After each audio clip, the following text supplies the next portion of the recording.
I am the Elder daughter of Kuldeep Singh Sengar. हम 2 बहनें हैं।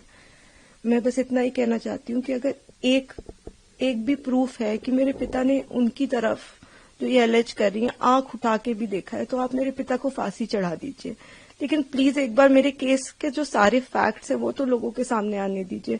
हम बहुत ही मुश्किल से जुडिशरी के पास गए थे। हमारे अपील में हमने सारे फैक्ट्स फाइल किए हुए हैं। उन्होंने अपनी टाइमिंग 3 बार बदली है। पहले उन्होंने कहा दोपहर 2 बजे, फिर उन्होंने एक मीडिया स्टेटमेंट दिया, उन्होंने कहा नहीं 2 बजे नहीं हुआ, शाम को 6 बजे हुआ। ये उन्होंने ऐसे इसलिए किया क्योंकि ऑलरेडी एक फोटो है मेरे पिता की कि वो मम्मी के साथ एक इवेंट में मौजूद है 2 बजे।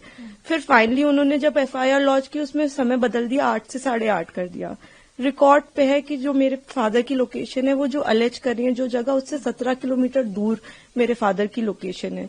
वो खुद उस वक्त फोन पे बात कर रही हैं जिस वक्त उन्होंने ये टाइमिंग अलेज की है। तो इतने सारे सबूत होने, एम्स की रिपोर्ट है जो बता रही है कि वो 18 साल के ऊपर है और वो खुद को माइनर 15 साल की बच्ची बताती हैं। मैं बस ये आपके माध्यम से कहना चाहती हूँ कि मैं समझ रही हूँ कि आपकी भावना एक तरफ जुड़ी हुई है क्योंकि आपने ये सारे फैक्ट शायद कभी सुने नहीं है और ना किसी ने हमें नहीं अप्रोच किया कि आप अपना आपके फैक्ट्स क्या है। किसी ने उनसे कभी पूछा कि आप एक सबूत दिखा दीजिए कि आपकी तरफ कुलदीप सिंह सेंगर ने कभी आंख उठा के भी देखा। मैं कह रही हूँ अगर वो दिखा दे तो फांसी दे दे, लेकिन आप इस तरह का अनड्यू प्रेशर बना के, वो उन्होंने क्या किसी को बताया कि वो एक पॉलिटिकल पार्टी से एसोसिएटेड है। 2022 में उनकी मां ने विधानसभा का चुनाव लड़ा हुआ है उन्नाव से। ये सब चीजें वो नहीं बताएंगे क्योंकि वो सब चीजें उनके नैरेटिव को सूट नहीं करता। हम भी 2 बेटियां हैं, 8 साल से ड्यू प्रोसेस, मतलब हम कभी धरना देने नहीं बैठे, हम कुछ नहीं किया, हम ड्यू प्रोसेस पे विश्वास रख के, और आज भी हमें पूरा विश्वास है कि अंत में, क्योंकि हमारा केस इतना स्ट्रांग है, अंत में हमारी जीत होगी।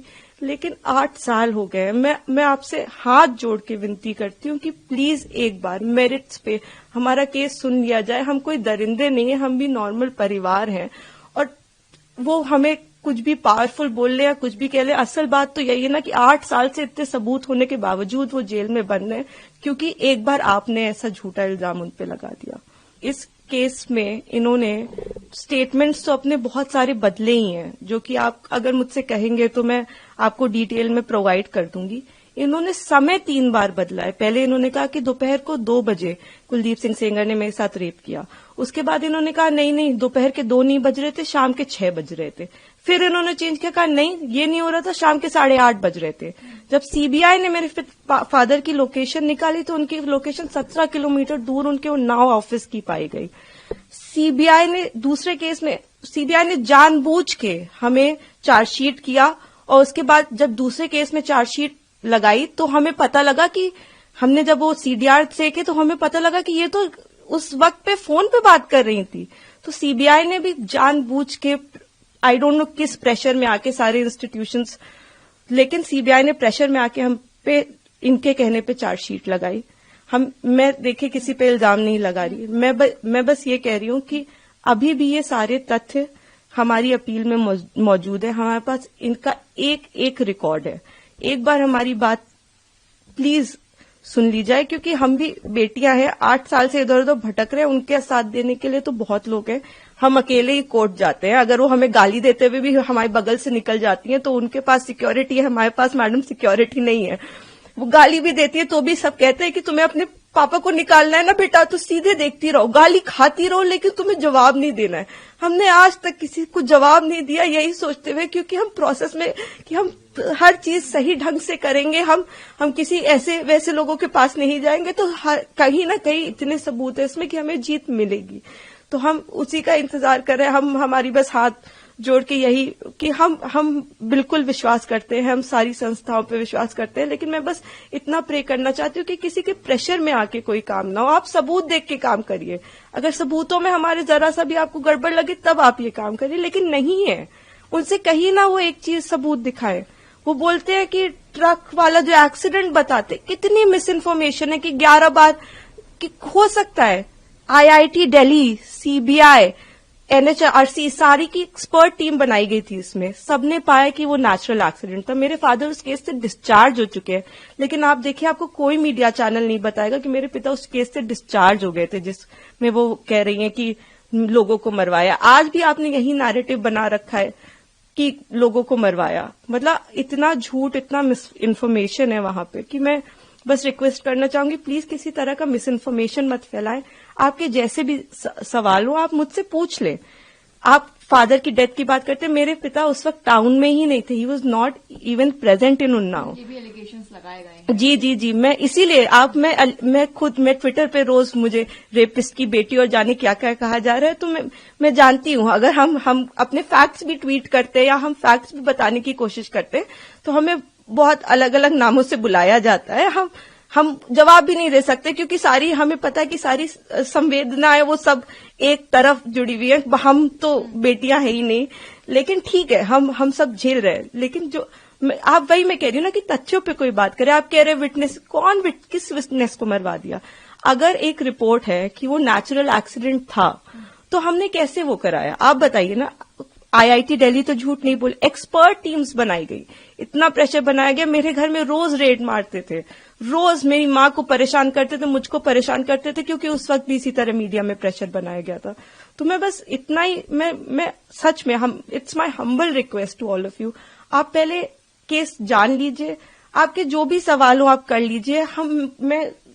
मैं डॉक्यूमेंट्स लेके आपके सामने बैठने को तैयार हूं, लेकिन प्लीज किसी की कही सुनी बातों पे मेरे पिता के साथ ऐसा मत करिए। 8 साल से हम न्याय के लिए लड़ रहे हैं, प्लीज। पहले दिल्ली हाई कोर्ट में उनको बेल, सुप्रीम कोर्ट ने उनकी बेल को रोक दिया है। बहुत बड़ा प्रोटेस्ट भी हुआ इंडिया गेट पे जो उन लोगों ने किया 9 विक्टिम ने, और उसके बाद जो है जंतर मंतर पे प्रोटेस्ट हुआ। जी, मैं सारी चीजें देख रही हूँ। मैंने आपको इसीलिए बताया कि कुछ उनके पॉलिटिकल अफिलिएशंस भी हैं, और मुझे कोई वो बिल्कुल प्रोटेस्ट करे, लेकिन जहां वो प्रोटेस्ट कर रहे हैं उनसे आप एक बार जाके कह दीजिए कि आप प्लीज सबूत दे दीजिए, एक बार दिखा दीजिए कि क्या सबूत है कि कुलदीप सिंह सेंगर ने आपके साथ ऐसा ऐसा किया। एक बार मैं मीडिया के मेंबर से रिक्वेस्ट है कि कोई भी एक बार जाके उनसे पूछ ले कि आप एक सबूत दे दीजिए। मैडम, मैंने तो 6-7 पॉइंट बताए हैं, आप एक पॉइंट बता दीजिए कि ये सबूत है कि आपके साथ ऐसा ऐसा उस दिन हुआ, सिवाय आपके बोलने के, जिसमें भी आपने कई बार अपने बयान बदले हैं। आपने मेरे पिता पे आपने एक केस फाइल किया, अन्य लोगों पे 2.5 महीने बाद आपने सोच समझ के, शायद ये आप में से कम लोगों को पता होगा, 2000 में इनके चाचा हिस्ट्री शीटर हैं, उन पे 17 मुकदमे हैं, 17, and these are not put by us. मैं जब पैदा हुई हूं उसके पहले से मुकदमे चल रहे हैं, तो इसके पहले कि लोग इसमें भी कुछ सोचे। 17 मुकदमे सन 2000 में वो मेरे चाचा पे अटेम्प्ट टू मर्डर का उनके ऊपर केस चला है, वो इस वक्त तिहाड़ में बंद है, जो इनके चाचा है। तो आज की इनकी दुश्मनी नहीं है हमसे, इनकी दुश्मनी हमसे पुरानी है। तो बहुत सारे कारण हैं। अगर आप कोई भी मुझसे सवाल पूछना चाहते हैं तो आप मुझसे डिटेल पूछे, मैं सारी सवालों का आपका जवाब। मैं बस चाहती हूँ कि आप फैक्ट्स पे बात करें।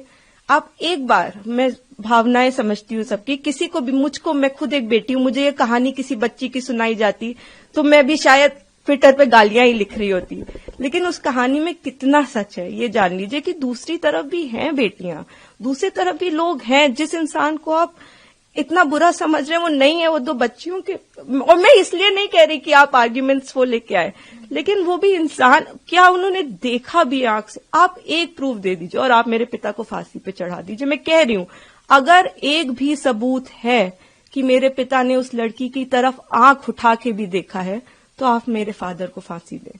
लेकिन अगर वो सबूत नहीं है तो हमें पूरा हक है कि हमारे भी सबूत सुने जाएं।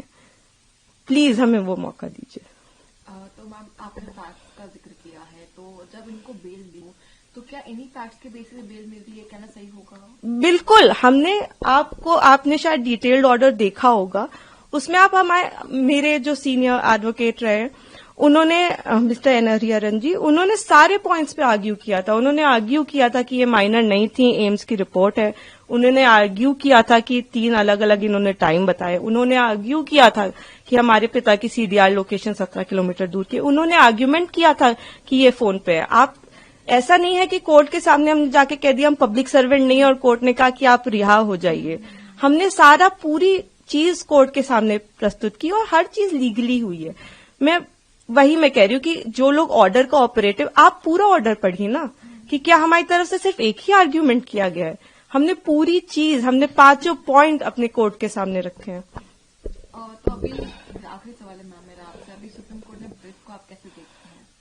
देखिए, ये तो आप लोग बेहतर समझते हैं कि वेकेशंस में, और आपने मुझे ऑलरेडी बताया ही, लेकिन हमें जुडिशरी पे पूरा विश्वास है। हम 8 साल से इसी विश्वास पे जिंदा हैं, क्योंकि हमें जुडिशरी पे विश्वास है, हमें इस प्रोसेस पे विश्वास है कि एक ना एक दिन इतने अच्छे सबूत हैं, और जब तक मैं जिंदा हूं तब तक तो वो कागज कोई नहीं मिटा सकता, वो फैक्ट्स कोई नहीं मिटा सकता।